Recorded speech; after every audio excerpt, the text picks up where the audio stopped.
ఎవరో కాదు, నేనే. ఎందుకంటే మా ఇంట్లో 8 ఏళ్ళు, 9 ఏళ్ళు, 5 ఏళ్ళ మనవరాళ్ళు ఉన్నారు. వాళ్ళు ఎంతసేపటికి రామ్ చరణ్ లేదా అల్లు అర్జున్ లేదా మా ఇంట్లో ఉండే వరుణ్, తేజు, వైష్ణవ్ వాళ్ళ హీరోగా ఫీల్ అవుతూ వాళ్ళ సాంగ్స్ వేయమంటూ అది చూస్తున్న టీవీలో నాకు ఎక్కడో కొంచెం కడుపు పడిపోతుండేది.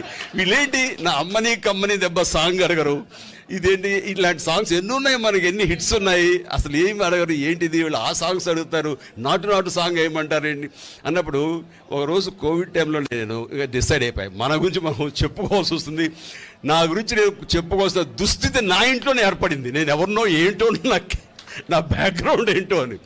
సో వాళ్ళు కూర్చోబెట్టి మళ్ళీ పెద్దల ముందు కొంచెం ఇన్సల్ట్గా ఉంటుంది కదా, ఏంటంటే మీ గురించి మీరు చెప్పడం అన్నట్లుగా, వాళ్ళు ఎవరు లేకుండా చూసి వీళ్ళిద్దరు కూర్చోబెట్టి టీవీలో పెట్టే ఎవరు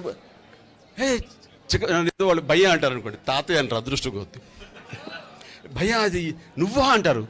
వద్దేనమ్మా నేనే ఇప్పుడు కాదు, మీ అమ్మ నాన్న పుట్టక ముందు నుంచి కూడా నేనే, అది నేను అది అచ్చుడు దాని బెస్ట్ నెంబర్స్ ఉంటాయి కదా, అవన్నీ వాళ్ళకి చెప్తూ ఉంటే ఇప్పుడు ఏమైపోయింది తెలుసా, గాడ్ ఫాదర్ వాడు 4 times చూశారండి.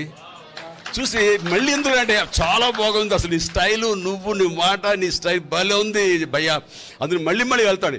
అందులో చిన్నపిల్లలు అట్రాక్ట్ చేసే అంశాలు ఏమున్నాయమ్మా అంటే, లేదు బ్రహ్మాండంగా ఉంది, మేము వెళ్తాను, మళ్ళీ వెళ్తున్నారు. అమ్మయ్యా అనుకుని ఇప్పుడు నేను మళ్ళీ మా ఇంట్లో కూడా ఎస్ మనమే ఫీల్ నాకు వచ్చింది. దానికి నేను సెల్ఫ్ డబ్బా కొట్టుకోవాల్సి వచ్చింది చిన్నపిల్లల దగ్గర.